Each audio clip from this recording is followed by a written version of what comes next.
Saya ajak Bapak Ibu untuk membuka firman Tuhan dari Matius. Matius pasal 13 ayat 23. Matius pasal 13 ayat 23. Mari kita baca bersama-sama Bapak Ibu. 1, 2, ya. Yang ditaburkan di tanah yang baik ialah orang yang mendengar firman itu dan mengerti. Dan karena itu ia berbuah. Ada yang 100 kali lipat, ada yang 60 kali lipat, ada yang 30 kali lipat. Saya kembali membacakan Bapak Ibu.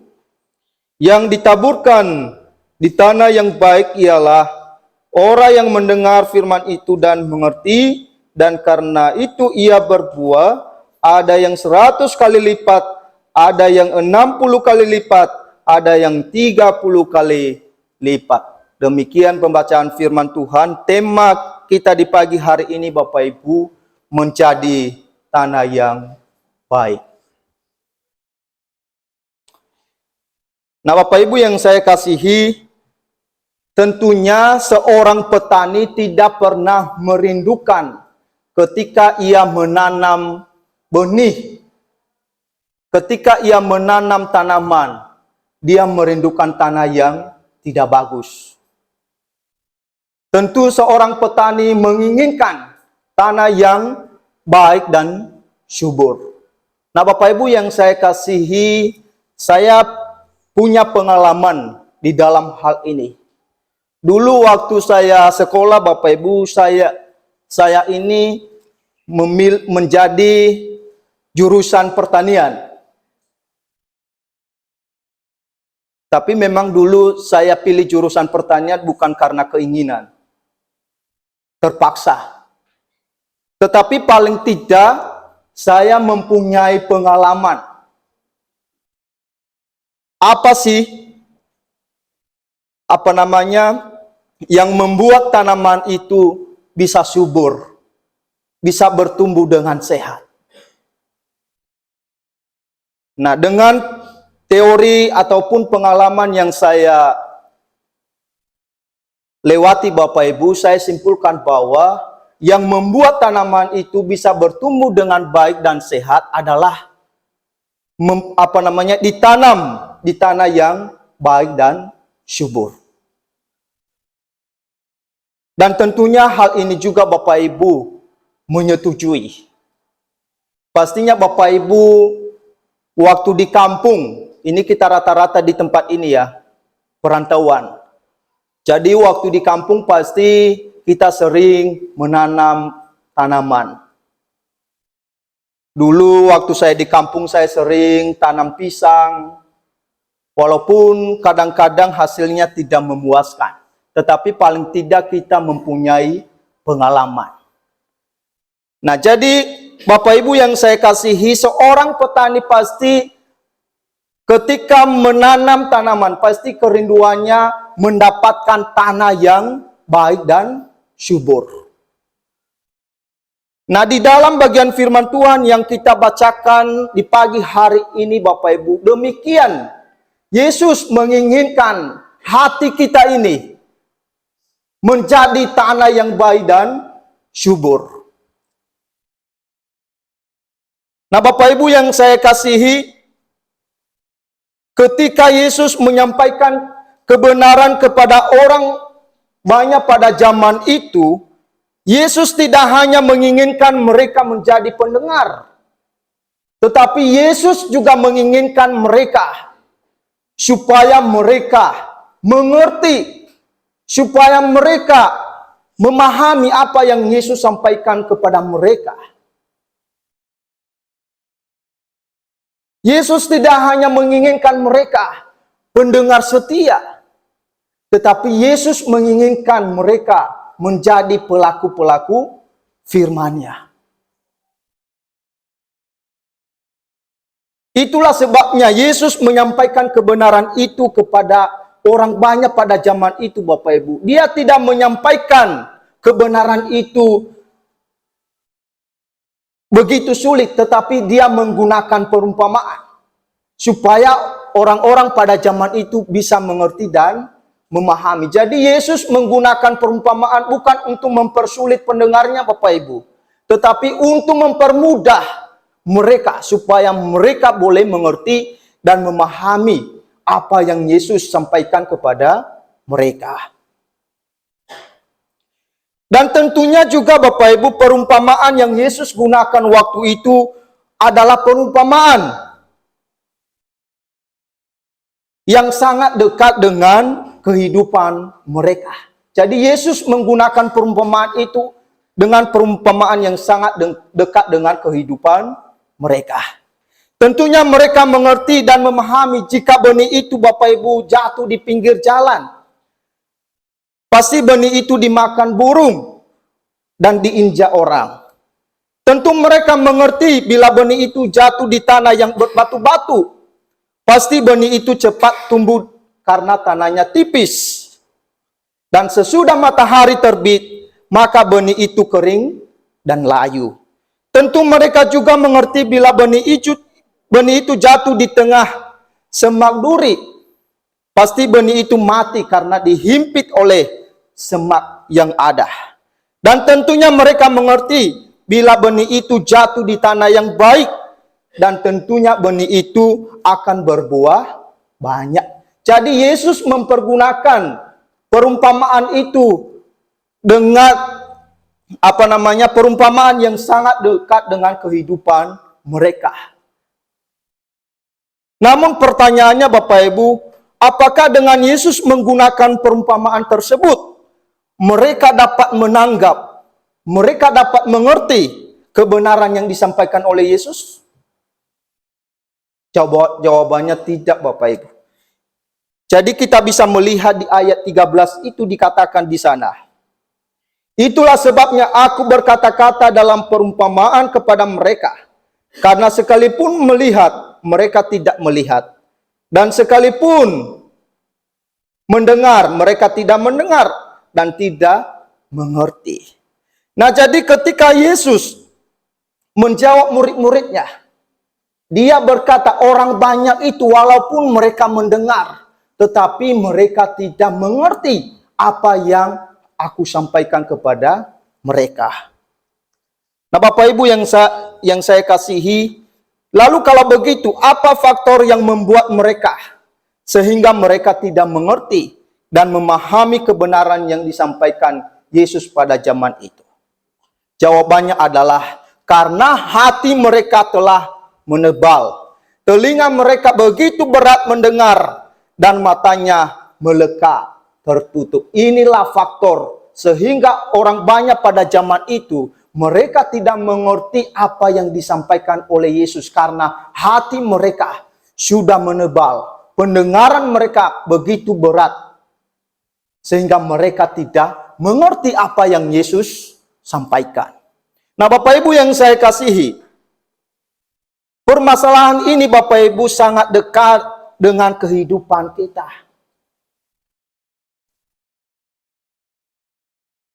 Ini sangat dekat dengan kita.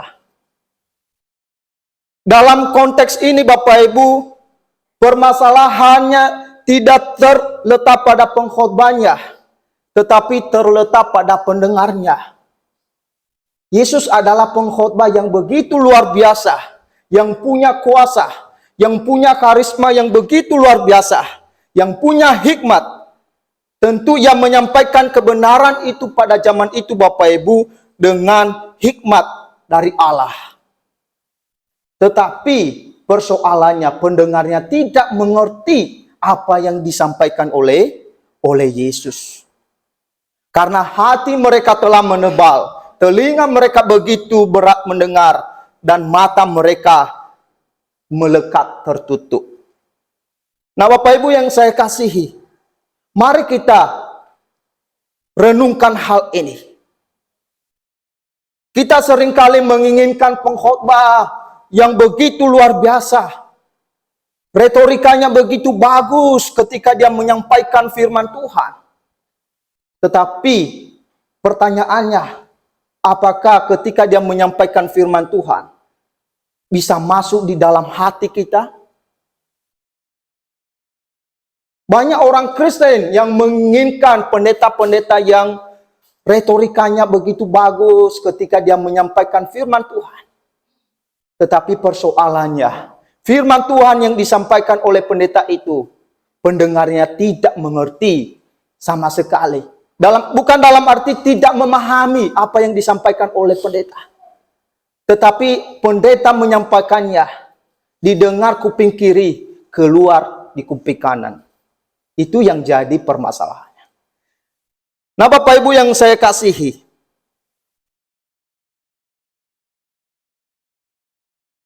sekali lagi saya katakan bahwa meskipun pengkhotbah menyampaikan firman dengan baik dan sederhana, tetapi bila hati kita tidak siap untuk menerima dan tidak siap membuka hati untuk diisi oleh firman Tuhan, percuma. Saya tidak tahu ketika Bapak Ibu beranjak dari tempat Bapak Ibu masing-masing, apakah sudah merindukan untuk diisi oleh kebenaran firman Tuhan, atau hanya sekedar rutinitas Bapak Ibu semata. Nah, ini adalah pertanyaan bagi pribadi kita masing-masing. Saya tidak tahu apa kerinduan Bapak Ibu datang di tempat ini, apakah hanya sekedar bertemu dengan saudara seiman, atau memang betul-betul mempunyai kerinduan untuk diisi oleh kebenaran firman Tuhan. Kalau kita tidak siap menerima Bapak Ibu, kalau kita tidak membuka hati untuk menerima firman Tuhan, maka firman Tuhan yang kita dengar setiap hari Minggu itu tidak akan berbuah Bapak Ibu dalam kehidupan kita. Meskipun setiap hari Minggu kita mendengarkan firman Tuhan, meskipun setiap hari kita merenungkan firman Tuhan, tetapi kalau hanya sekedar mendengar, lalu tidak memiliki kerinduan untuk dihidupi, maka kita sama dengan baskom yang bocor itu Bapak Ibu. Baskom yang bocor itu walaupun diisi terus airnya, berkali-kali itu tidak pernah penuh. Meskipun airnya ditampung terus Bapak Ibu, tetapi tidak pernah terisi. Barusan mendengarkan firman Tuhan dengan tema tetap setia melayani Tuhan. Tetapi si A menyindir si B, lalu si B minggu depan tidak mau datang lagi. Tidak mau melayani Tuhan lagi. Nah, ini artinya baskom yang bocor. Diisi tetapi keluar. Bapak Ibu yang saya kasihi, mari kita perhatikan ya, dari keempat tanah yang Yesus gambarkan dalam perumpamaan ini. Ini bukan sesuatu yang hanya sekedar disampaikan oleh Yesus supaya mereka lebih mudah dimengerti, supaya lebih mudah mereka pahami. Tetapi karena memang dalam sekumpulan orang banyak pada zaman itu, semua tipe-tipe tanah yang Yesus sebut itu ada di dalam kehidupan mereka. Yesus mengetahui bahwa sebenarnya mereka berbondong-bondong mengikuti Yesus. Bukan karena mereka merindukan pengajaran dari Yesus, tetapi karena memang mereka mengetahui bahwa Yesus itu bisa membuat mukjizat. Jadi mereka berbondong-bondong mengikuti Yesus, bukan karena mereka merindukan pengajaran daripada Yesus, tetapi karena mereka mengetahui bahwa Yesus itu bisa membuat mukjizat. Mungkin saja pada waktu itu Bapak Ibu ada yang hanya sekedar ikut-ikutan karena memang menyaksikan mukjizat yang Yesus lakukan. Bukan karena merindukan kebenaran dari Yesus dan mengetahui bahwa Yesus itu adalah Tuhan.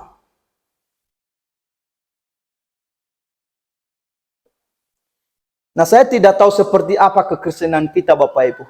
Kalau kekristenan kita hanya sekedar mukjizat, ini bisa dipastikan bahwa kekristenan kita, iman kita tidak akan bertahan. kalau hanya sekedar iman kita kepada Yesus sebatas mujizat, bisa dipastikan bahwa iman kita kepada Yesus tidak bertahan. Karena kita di dunia ini, Bapak Ibu, tidak pernah luput dari penderitaan, permasalahan. Jadi sekali lagi, kalau iman kita hanya sebatas mujizat, maka suatu saat kita bisa meninggalkan Yesus.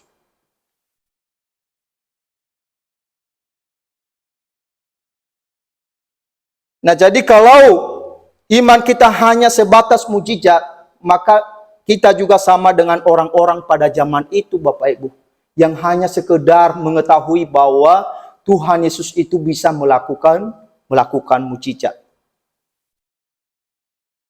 Nah, Bapak Ibu yang saya kasihi, itulah sebabnya di ayat 21 itu sampai keluar dari perkataan Yesus kata murtad.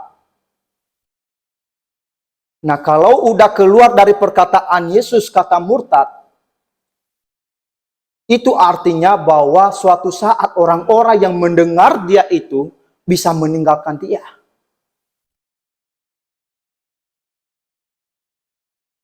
Yesus mengetahui pada zaman itu bahwa orang banyak itu mengikuti dia, mendengarkan dia, bukan karena mereka percaya pada ajarannya. Bukan karena mereka percaya kepada dia bahwa dia itu adalah Yesus. Dia itu adalah Tuhan dan Juru Selamat hidup mereka.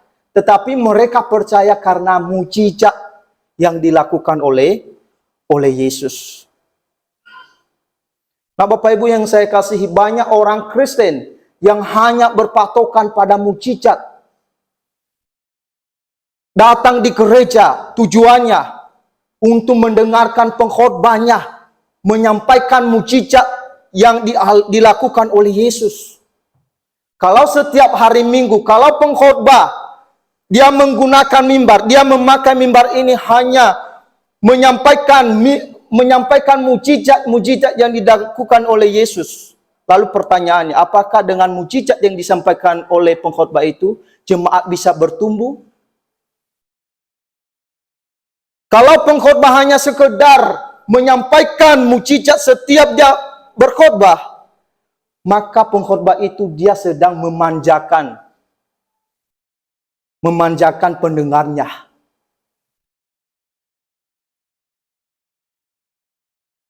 Nah, jadi Bapak Ibu yang saya kasihi, mari kita merenungkan hal ini. Kalau kerinduan kita hanya sekedar mendengarkan mujizat, hanya sekedar menunggu pengkhotbahnya ini menyampaikan soal mujizat, maka saya baru semangat untuk mendengarkan. Tetapi kalau pengkhotbahnya menyampaikan masalah dosa, masalah penderitaan Kristus, maka udah tidak dipedulikan. Nah, Bapak Ibu yang saya kasihi, jadi Yesus melakukan mujizat itu, Bapak Ibu, sesuai waktu dan kehendaknya. Jadi jangan kita paksakan Yesus untuk melakukan mujizat.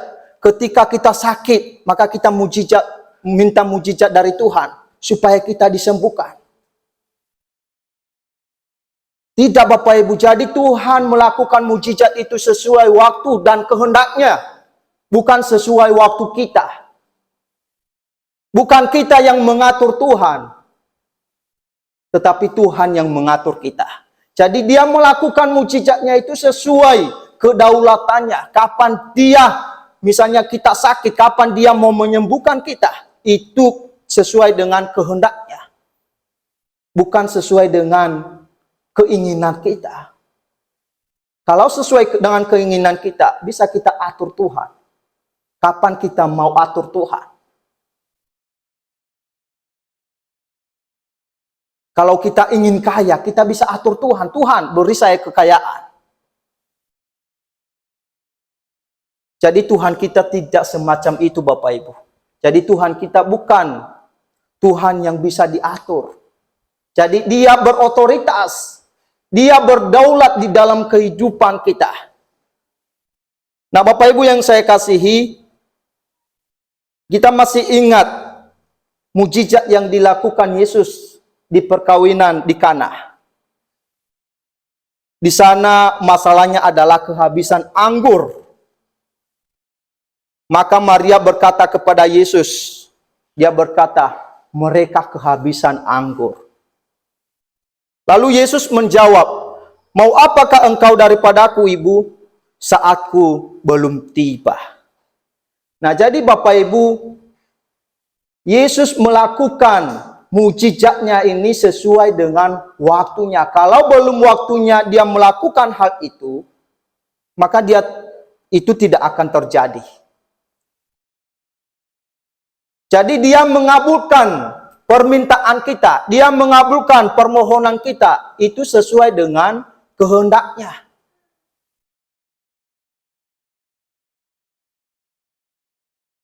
Yesus melakukan mujizat sesuai kehendaknya. Dia menyembuhkan orang sakit sesuai waktu dan kehendaknya. Makanya mengapa pada saat kita mendoakan orang sakit, Bapak Ibu, tidak boleh memframing bahwa orang itu pasti sembuh. Tuhan pasti melakukan mujizatnya. Belum tentu, Bapak Ibu. Kalau belum waktunya Tuhan, maka hal itu tidak akan terjadi. Tetapi ketika kita berdoa, kita hanya berharap kepada Tuhan untuk kesembuhan. Bukan dalam arti kita memastikan bahwa orang itu akan dipulihkan oleh Tuhan.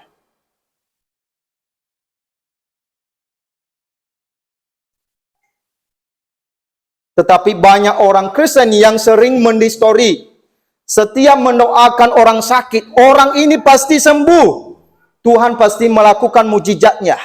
Seakan-akan sudah memastikan waktunya Tuhan. Sudah memastikan kehendaknya Tuhan. Nah, sekali lagi saya katakan Bapak Ibu, Yesus melakukan mujizatnya. Yesus menyembuhkan orang sakit sesuai kedaulatan dan otoritasnya. Jadi kita tidak bisa memastikan siapa kita. Kita adalah orang yang terbatas, orang yang tidak bisa memahami sepenuhnya kehendak Tuhan. Kita hanya berharap kesembuhan daripada Tuhan. Tetapi kita tidak bisa mendistori bahwa itu pasti terjadi. Karena kalau keluar dari mulut kita kepastian itu, kalau misalnya orang itu tidak sembuh, maka suatu saat kita bisa menyesal. Karena kita sudah memastikan bahwa Yesus itu bisa memulihkan, bisa melakukan mujizat. Kenapa banyak orang Kristen yang meninggalkan Tuhan? Gara-gara tidak sembuh dari penyakit. Kenapa banyak orang Kristen yang menyesal? Karena Tuhan tidak melakukan mujizat. Karena Tuhan tidak mengabulkan permintaan. Nah, jadi Bapak Ibu, kita perlu mengerti apa yang Tuhan kehendaki di dalam kehidupan kita. Kita perlu mengerti kedaulatannya Tuhan.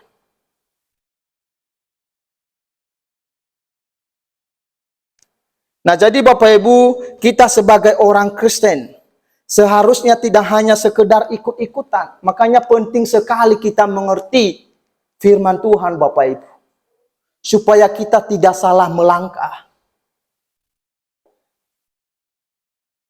Tidak hanya sekedar menjadi pendengar setia firman seperti orang banyak pada zaman Tuhan Yesus, tetapi kita juga harus mengerti kehendak Tuhan.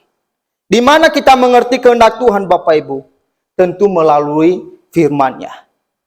Firman-Nya memberitahukan kepada kita kehendaknya, memberitahukan kepada kita apa yang Dia mau di dalam kehidupan kita. Nah, Bapak Ibu yang saya kasihi, pertanyaannya adalah bagaimana hati kita menjadi tanah yang baik, yang siap ditaburi oleh firman Tuhan. Nah, di pagi hari ini, Mari kita sama-sama belajar dua hal Bapak Ibu. Bagaimana hati kita menjadi tanah yang baik, yang siap ditaburi oleh firman-Nya. Yang pertama, siap membuka hati untuk ditaburi oleh firman Tuhan. Sekali lagi, yang pertama, siap membuka hati untuk ditaburi oleh firman Tuhan. Nah Bapak Ibu yang saya kasihi, mari kita perhatikan salah satu gambaran benih yang tidak bertumbuh yang Yesus sampaikan dalam perumpamaannya pada zaman itu, yaitu adalah benih yang jatuh di pinggir jalan. Benih yang jatuh di pinggir jalan, Bapak Ibu, itu mustahil dapat bertumbuh, mustahil dapat berakar. Apalagi benih itu jatuh di pinggir jalan, di mana orang yang lalu lalang pada zaman itu pastinya menginjak benih itu. Dan juga tentunya burung-burung juga memakannya. Sehingga benih itu Bapak Ibu menjadi sia-sia. Tidak menghasilkan pertumbuhan, tidak memberikan keuntungan bagi sang penabur. Nah demikian juga kita, orang yang hanya sekedar mendengar firman Tuhan, tetapi tidak siap membuka hati untuk menerima firman Tuhan. Tidak siap membuka hati untuk diisi oleh kebenaran firman Tuhan. Didengar tetapi tidak siap mengubah paradigma. Selalu mengeraskan hati. Didengar tapi tidak mengerti apa yang dimaksudkan. Meskipun pengkhotbahnya berapi-api menyampaikan firman Tuhan, tetapi kalau hati kita seperti batu, tidak mau menerima firman Tuhan. Kadang-kadang Bapak Ibu, banyak orang Kristen, meskipun pengkhotbahnya melihat begitu setia mendengar firman, belum tentu hatinya menerima firman Tuhan yang disampaikan oleh pendeta itu.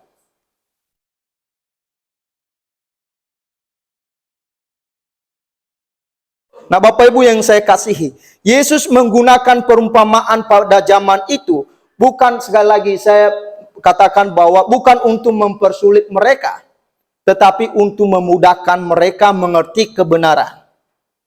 Untuk memudahkan mereka memahami kebenaran, tetapi justru mereka tidak mengerti, tidak paham apa yang Yesus sampaikan. Bahkan bukan mereka saja yang tidak mengerti Bapak Ibu, murid-muridnya pun juga termasuk. Itulah sebabnya mereka bertanya kepada Yesus, apa yang guru maksudkan di dalam perumpamaan itu.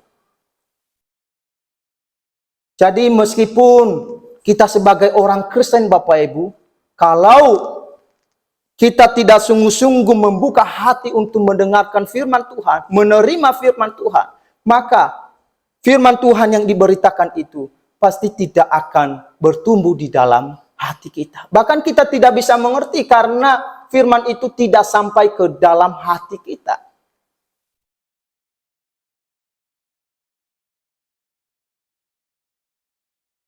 Apalagi kita sebagai orang yang sudah berdosa, yang sudah jatuh di dalam dosa Bapak Ibu. Itu sesungguhnya yang menghalangi firman Tuhan itu masuk di dalam hati kita. Karena dosa. Dosa itu sudah membutakan mata rohani kita. Sehingga kita tidak mengerti kebenaran. Kita tidak mengerti kehendak Tuhan. Kita seringkali menganggap kehendak kita itu adalah kebenaran. Kita seringkali menganggap keinginan kita itu adalah kebenaran. Tetapi itu di hadapan Tuhan tidak benar. Nah Bapak Ibu yang saya kasihi, pada zaman itu Yesus menyampaikan kebenaran kepada orang banyak. Sebetulnya itu adalah untuk menegur mereka, untuk mengoreksi mereka. Karena mereka sudah salah arah. Jadi Yesus menyampaikan kebenaran itu untuk menegur, untuk mengarahkan mereka, supaya mereka itu tidak menyimpang ke kanan dan ke kiri. Tetapi justru mereka tidak sadar bahwa mereka sedang ditegur. Mereka sedang dikoreksi oleh Tuhan. Kenapa Bapak Ibu? Karena teguran yang Yesus sampaikan kepada mereka tidak berterima di dalam hati mereka. Karena mereka sudah mengeraskan hati. Nah, kadang-kadang kita Bapak Ibu, firman Tuhan kita dengar, firman Tuhan menegur kita, tetapi kita tidak mau ditegur oleh firman Tuhan. Firman Tuhan mengatakan kepada kita, engkau harus berdoa kepada Tuhan. Tetapi kita tidak mau melakukan. Firman Tuhan mengatakan, engkau harus disiplin melayani Tuhan. Engkau harus jujur melayani Tuhan. Tetapi kita tidak melakukan. Nah, itu namanya mengeraskan. Tidak mau ditegur oleh kebenaran firman Tuhan. Firman Tuhan mengatakan, disiplin untuk beribadah, tepat waktu untuk beribadah, tepat waktu untuk melayani Tuhan. Tetapi kita tidak melakukan.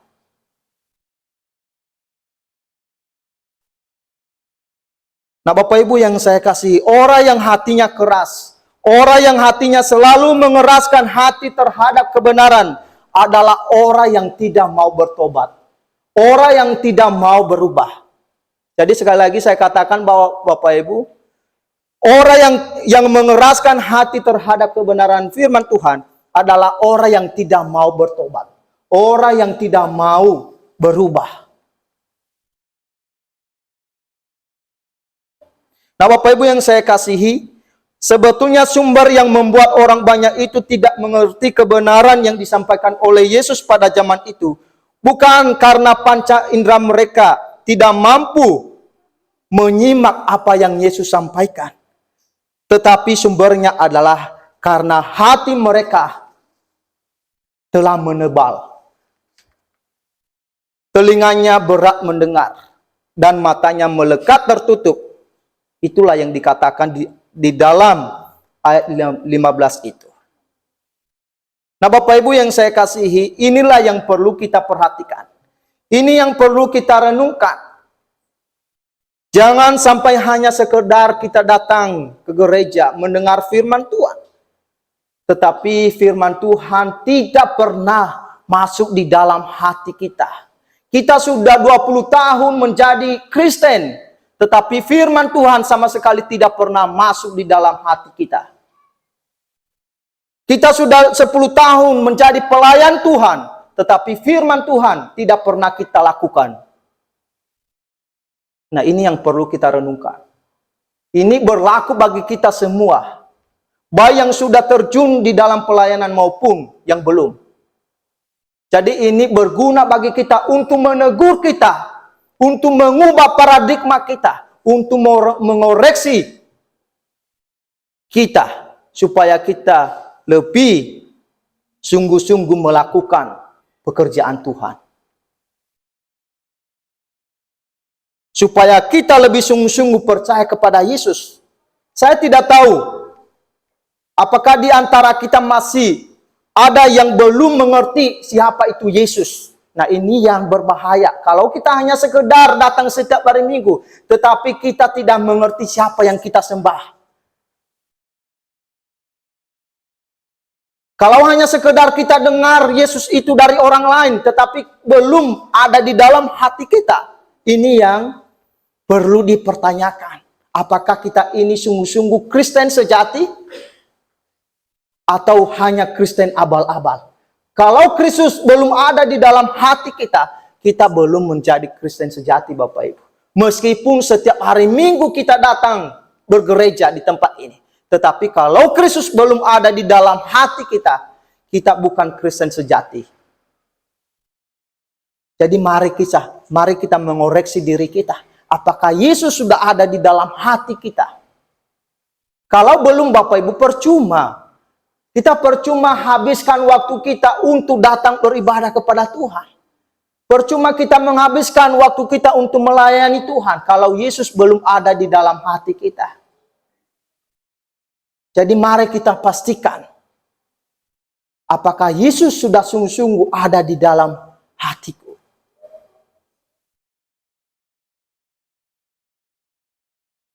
Nah, jadi mari kita renungkan Bapak Ibu.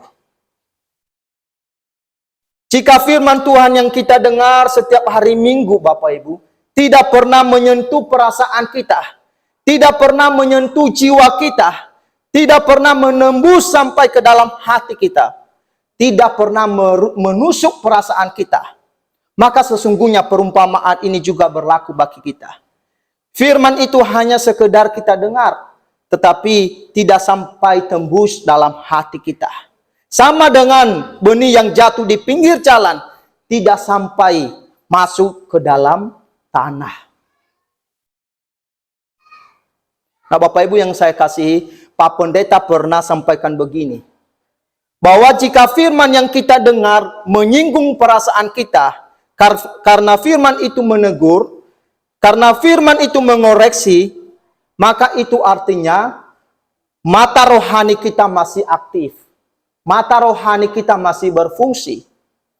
Dan punya potensi untuk mau berubah. Kalau firman itu menyinggung perasaan kita, itu artinya mata rohani kita ini masih aktif Bapak Ibu. Masih berfungsi. Tetapi kalau tidak pernah menyinggung perasaan kita, tidak pernah mendorong kita untuk mau berubah, nah ini yang menjadi permasalahan. Ini yang menjadi persoalan.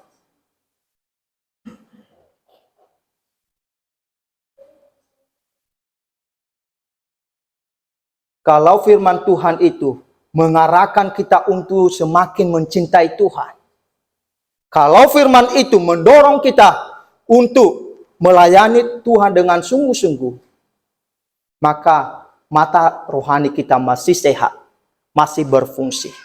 Tetapi jika kerinduan kita menginginkan seorang pengkhotbah di mana ketika ia menyampaikan firman, banyak leluconnya, banyak menghibur, banyak stand up komedinya, dan tidak pernah menyinggung perasaan kita.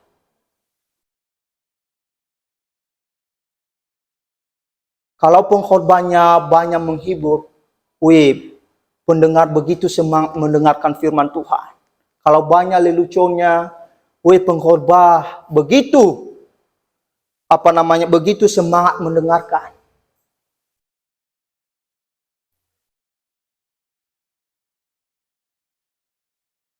Tetapi pertanyaannya, apakah pengkhotbah ketika Bapak Ibu mendengarkan khotbah dari pengkhotbah itu, apakah Bapak Ibu mempunyai potensi untuk mau berubah? Nah, Bapak Ibu yang saya kasih, nilai yang terpenting di dalam kehidupan kita ketika kita mendengarkan firman Tuhan bukan pada lucunya, bukan pada leluconnya, tetapi firman itu berhasil mengubah sifat kita yang buruk, berhasil mengoreksi hidup kita. Ini nilai yang terpenting, ya. Jangan pikir ketika saya menyampaikan firman Tuhan kurang menghibur, menyampaikan begitu kaku, lalu Bapak Ibu mengklaim, aduh, firman yang dia sampaikan itu tidak ada nilainya. Bapak Ibu salah menilai.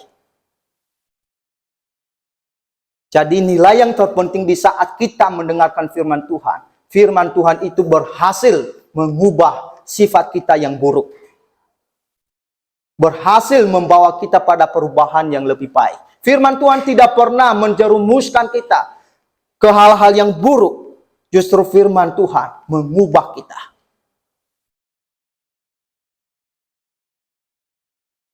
Pendeta David Tong juga pernah berkata begini Bapak Ibu. Panggilan kita bukan untuk mengikuti hati kita, tetapi panggilan kita adalah untuk menjadikan hati kita dibentuk dan diarahkan oleh pengajaran firman Allah. Jadi firman Tuhan itu berguna untuk membentuk hati kita. Berguna untuk mengoreksi, berguna untuk mengubah sifat buruk kita. Tetapi pertanyaannya bagi kita, siapkah kita membuka hati untuk ditaburi oleh firman Tuhan? Yang kemudian firman itu membentuk kita, mengajar kita, memotivasi kita untuk memberi hidup kita melayani Tuhan. Nah, Bapak Ibu menjawab masing-masing dalam hati. Jadi mari kita menjawab hal ini. Masing-masing kita. Meskipun saya mendorong, meskipun pengkhotbahnya mendorong, tetapi kalau kita belum siap, tidak ada kesiapan hati untuk melakukan, itu percuma. Jangan salahkan pendetanya kalau kita tidak berubah. Itu gara-gara pendeta, makanya saya begini. Saya suka lambat-lambat melayani Tuhan. Karena pendetanya. Tidak Bapak Ibu, ini tergantung kita. Apakah kita siap untuk diubah atau tidak. Lalu yang kemudian Bapak Ibu, bagaimana hati kita menjadi tanah yang baik, yaitu semua hal-hal yang menghambat pertumbuhan kita pada firman Tuhan harus disingkirkan. Nah Bapak Ibu yang saya kasihi, berdasarkan pengalaman dan spekulasi saya, ini terlepas dari benar atau tidak, bahwa penyebab terhambatnya pertumbuhan tanaman tidak hanya dikarenakan faktor tanah yang kurang baik, namun bisa jadi bahwa salah satu faktor terhambatnya pertumbuhan pada tanaman di daerah tanaman itu banyak pohon-pohonan. Sehingga akar-akar pohon itu menghambat pertumbuhan tanaman. Maka solusi satu-satunya Bapak Ibu, supaya tanaman itu bisa bertumbuh dengan baik dan sehat, maka pohon itu harus ditebang, akar-akarnya harus disingkirkan. Kalau mau tanaman itu bisa bertumbuh baik dan sehat. Jadi inilah solusinya. Kalau mau tanaman Bapak Ibu misalnya di rumah, maka akar-akar itu harus disingkirkan Bapak Ibu. Ini pengalaman saya juga Bapak Ibu. Saya bersyukur karena saya pernah berpengalaman dalam hal ini waktu kami sering ke Karangasem Bapak Ibu. Waktu itu kami gagal panen. Sampai sekarang Pak Pendetanya bilang nggak usah lagi ke Karangasem karena percuma. Waktu itu kami sudah berharap singkong itu bisa banyak hasilnya Bapak Ibu. Sampai-sampai Pak Pendeta, kalau kita panen kita harus bawa banyak karung. Kita undang jemaat. Biar mereka bisa berkontribusi untuk mengerjakan. Tetapi yang ada Bapak Ibu setelah dicabut, tidak ada apa-apanya. Sehingga waktu itu ya kami semualah, bukan hanya Pak Pendeta juga yang menyesal. Kami juga.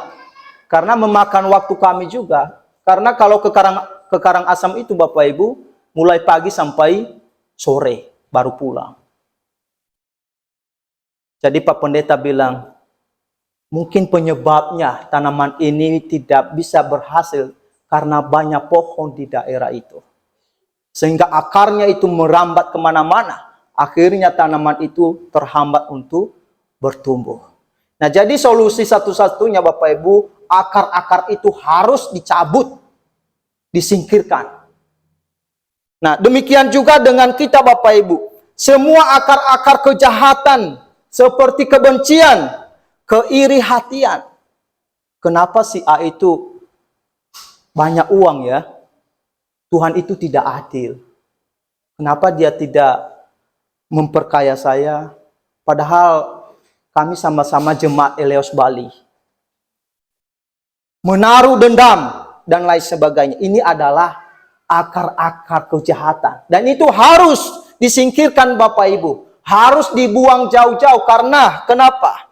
Meskipun setiap hari Minggu kita dengar firman Tuhan, bahkan setiap hari kita renungkan firman Tuhan, saya percaya bahwa firman itu tidak akan pernah berbuah di dalam hati kita. Tidak akan bertumbuh di dalam kehidupan kita karena ada hambatan. Hambatannya adalah kejahatan kita tadi. Kebencian, juga membenci orang lain, suka membicarakan orang lain, suka membicarakan keburukan orang lain, suka berbohong. Kenapa engkau tidak melayani minggu lalu? Aduh, banyak kesibukan.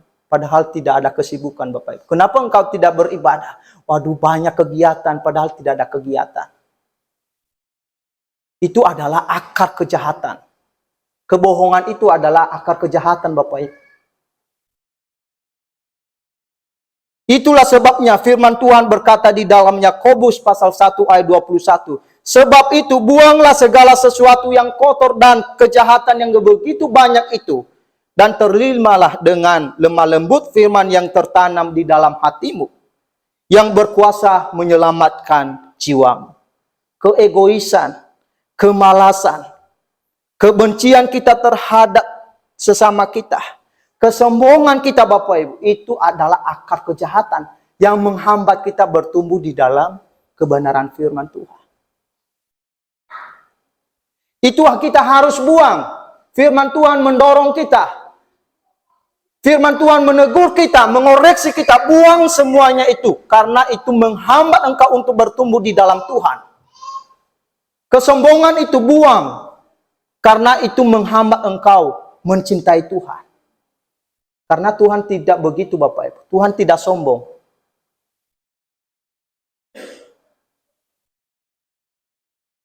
Jadi firman Tuhan mengoreksi kita. Untuk kita buang itu, singkirkan. Kita singkirkan di dalam hati kita.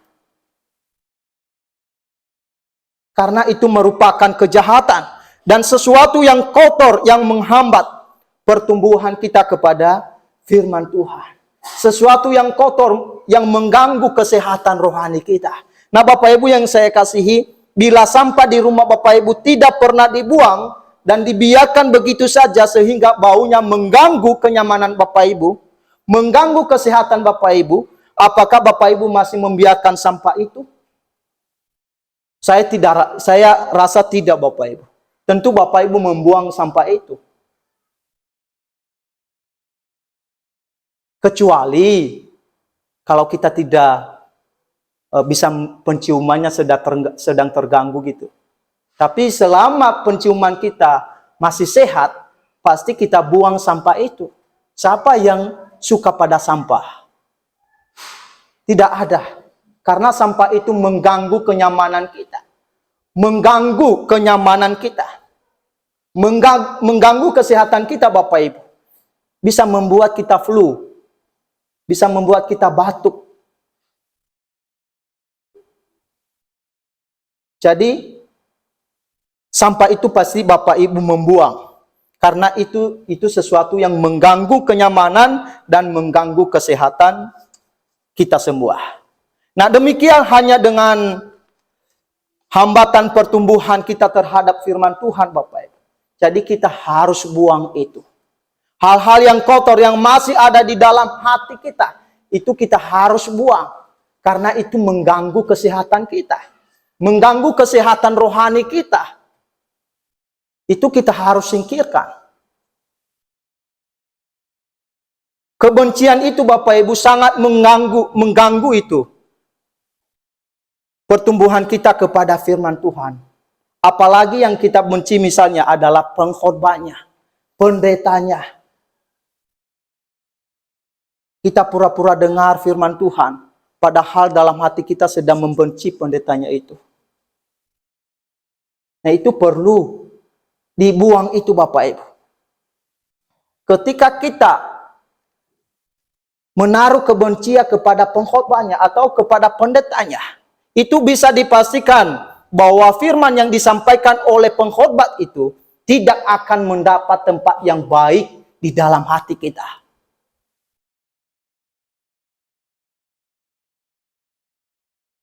Kita sebagai pendengar tidak bakalan bisa menerima firman Tuhan yang disampaikan oleh dia.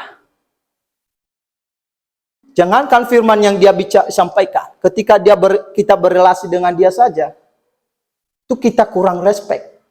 Apalagi firman Tuhan yang disampaikannya. Pasti kita anggap itu semua yang disampaikan, omong kosong itu. Bahkan bisa-bisa kita tidak mendengarkan. Bisa kita sambil main HP, kita tunggu waktunya selesai ibadah baru kita ginikan kepala. Ibadahnya sudah selesai. Tetapi pada saat pendetanya menyampaikan firman Tuhan, kepala menunduk. Jadi bisa dipastikan firman Tuhan yang disampaikan oleh pendeta itu pasti berlalu begitu saja. Karena ada kebencian di dalam hatinya. Kebencian itu sangat menghambat Bapak Ibu pertumbuhan kita pada firman Tuhan.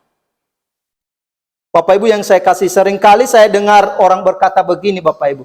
Kalau di mata orang lain kita salah, maka semua yang kita katakan, semua yang kita lakukan, pasti di mata orang itu salah. Ini benar ya? Kalau kita udah dipandang salah, maka semua yang kita katakan, semua yang kita lakukan, itu pasti dianggap salah.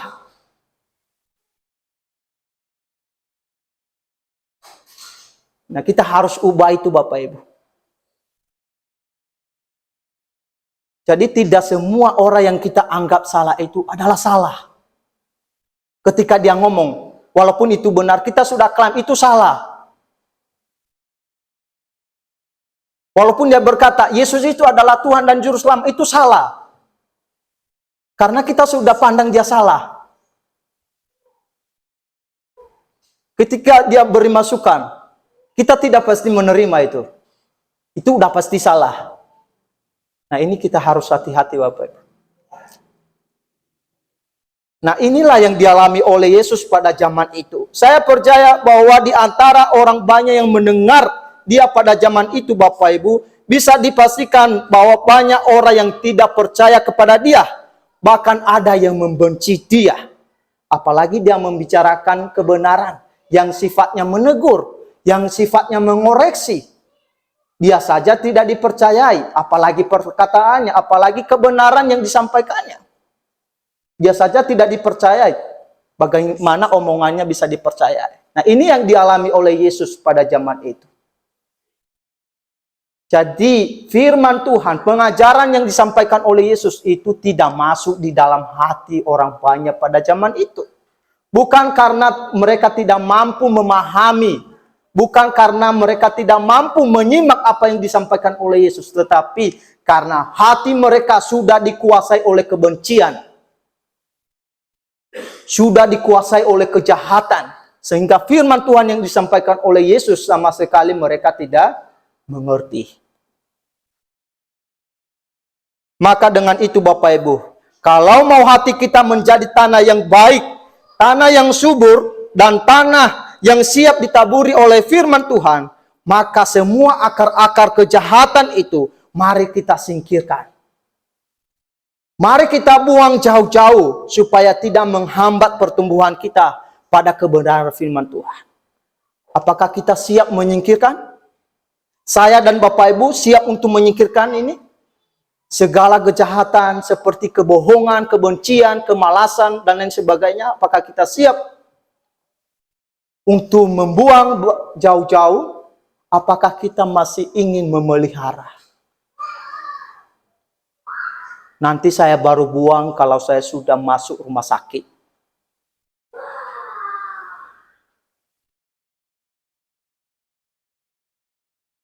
Banyak orang yang mau berubah Bapak Ibu, memiliki kerinduan berubah kalau sudah umurnya 70-80 tahun ke atas, baru mau berubah. Tidak mau berbohong lagi. Tuhan, umur saya sudah 80 tahun. Kebohongan saya sudah tidak mau lakukan lagi.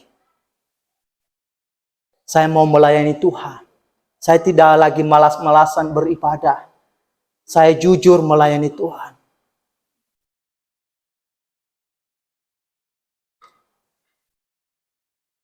Tetapi Tuhan berkata, lu waktu masih kuat, masih sehat, paradigma begitu kemanakan?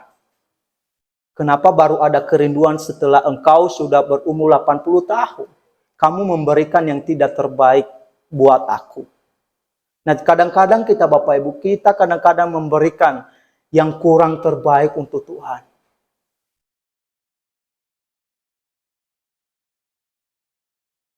Kadang-kadang kita memberikan persembahan, sisa dari uang parkir kita. Kadang-kadang kita memberikan persembahan, sisa uang belanja kita. Nah Bapak Ibu yang saya kasih, mari kita belajar memberikan yang terbaik untuk Tuhan. Tetapi, kalau masih ada akar-akar kejahatan yang masih ada di dalam hati kita, maka bisa dipastikan tidak bakalan bisa kita lakukan.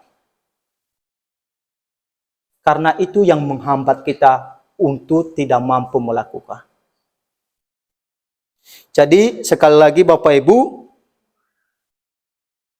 mari kita siap untuk menjadi tanah yang baik, yang siap ditaburi oleh firman Allah. Dan mari kita membuang semua akar-akar kejahatan itu di dalam hati kita. Saya percaya bahwa setiap kita mengerti apa akar-akar kejahatan yang masih ada di dalam hati kita. Saya juga mengerti apa akar kejahatan yang masih ada di dalam hatiku.